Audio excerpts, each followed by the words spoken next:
Bukan, suami saya ke DRT, makanya saya mau bikin pelaporannya di mana ya Pak? Saya bisa. Paula. Iya. Oh, serius? Terus banget dia apa ya? Polisi percaya. Bentar ya. Iya.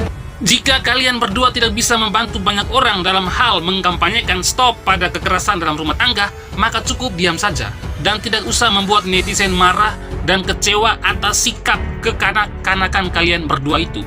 Lagi pula, prank yang kalian buat ini sudah jelas-jelas menipu satu institusi kepolisian. Sikap angkuh kalian berdua itu jelas sudah merendahkan wibawa dan marwah dari institusi kepolisian itu sendiri. Kalian berdua kira polisi itu tidak ada kerja lagi kah? Hanya mau ladenin laporan tipu-tipu kalian berdua itu kah? Kalian kira polisi itu tempat kalian berdua melawak begitu? Tugas polisi itu menumpuk. Woi, kasus Sambo belum kelar, bos. Jadi kalian berdua jangan ganggu polisi.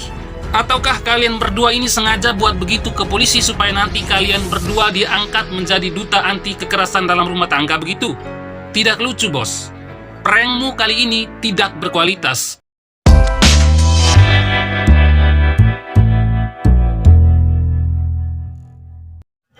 Teruntuk Baim Wong dan istrimu Paula.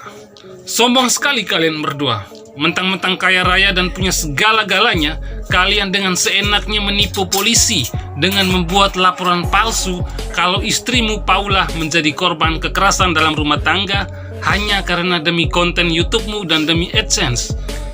Kalian berdua itu memang jahat, tidak punya rasa empati terhadap korban kekerasan dalam rumah tangga.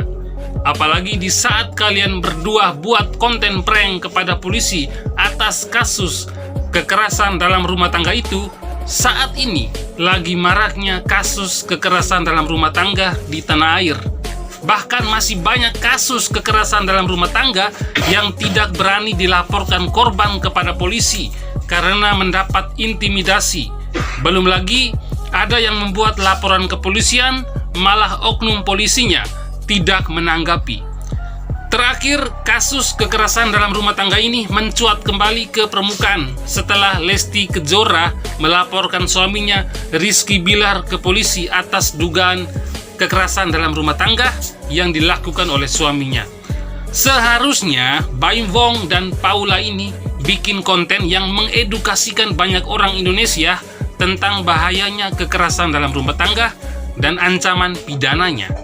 Mengedukasikan kepada banyak warga Indonesia seperti bagaimana cara menjaga rumah tangga itu supaya tetap harmonis, seperti halnya keharmonisan rumah tangga Baim Wong dan Paula itu sendiri.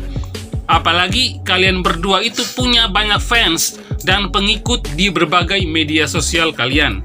Sebagai salah satu fans kalian berdua, jujur ada rasa kecewa dari dalam diri saya. Karena kalian berdua ini tidak bisa menunjukkan sikap empati terhadap korban kekerasan dalam rumah tangga. Bukan malah membantu para korban kekerasan dalam rumah tangga itu, malah kalian berdua memamerkan sikap sombong di hadapan netizen. Jika kalian berdua tidak bisa membantu banyak orang dalam hal mengkampanyekan stop pada kekerasan dalam rumah tangga, maka cukup diam saja dan tidak usah membuat netizen marah dan kecewa atas sikap kekanak-kanakan kalian berdua itu. Lagi pula, prank yang kalian buat ini sudah jelas-jelas menipu satu institusi kepolisian. Sikap angkuh kalian berdua itu jelas sudah merendahkan wibawa dan marwah dari institusi kepolisian itu sendiri. Kalian berdua kira polisi itu tidak ada kerja lagi kah? Hanya mau ladenin laporan tipu-tipu kalian berdua itu kah? Kalian kira polisi itu tempat kalian berdua melawak begitu? Tugas polisi itu menumpuk. Woi, kasus Sambo belum kelar, bos. Jadi kalian berdua jangan ganggu polisi. Ataukah kalian berdua ini sengaja buat begitu ke polisi supaya nanti kalian berdua diangkat menjadi duta anti kekerasan dalam rumah tangga begitu? Tidak lucu, bos. Prankmu kali ini tidak berkualitas. Dan bagi pendapat pribadi saya, ini bukan lagi ngeprank polisi, tapi sudah masuk pada pembuatan laporan palsu yang bisa dipidanakan. Dan ancaman pidana itu termuat dalam pasal 220 KUHP yang bunyinya begini. Barang siapa memberitahukan atau mengadukan bahwa telah dilakukan suatu perbuatan pidana, padahal mengetahui bahwa itu tidak dilakukan, diancam dengan pidana penjara paling lama 4 tahun. Bunyi pasal begini, tapi ujung-ujungnya nanti kalian berdua minta maaf di atas materai Rp10.000. Sebenarnya kekecewaan saya sebagai salah seorang netizen terhadap Baim Wong itu ketika Baim Wong marah dan mengusir kakek Suhut yang menawarkan dagangannya kepada Baim Wong.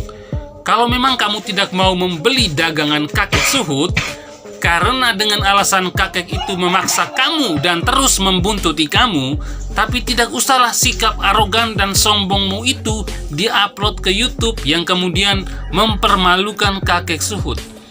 Setelah diserang netizen dan kehilangan sekian ratusan ribu subscribers, baru kamu pergi minta maaf ke kakek Suhut. Baim Wong dan Paula, kami sadar, kami tahu, kalian itu orang kaya, serba punya segalanya. Mungkin kekayaan kalian berdua itu tidak akan habis sampai 7 turunan. Tapi tolonglah untuk bersikap rendah hati dan apa adanya. Mentang-mentang kamu kaya lalu bisa membagikan uang ke semua orang yang kamu jumpai. Lalu kamu merasa sudah banyak membantu orang begitu. Saya dan semua orang kalau kaya seperti kamu, kami juga bisa buat begitu. Cumanya kita beda nasib saja, bos. Dan kamu itu orangnya tidak tahu bersyukur.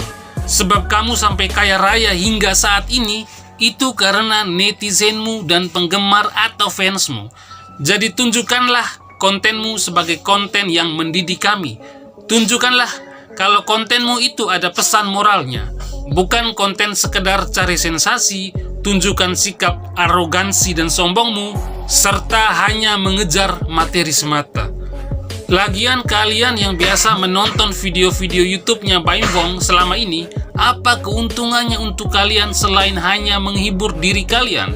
Apa kalian dapat uang setelah nonton YouTube-nya Baim Wong?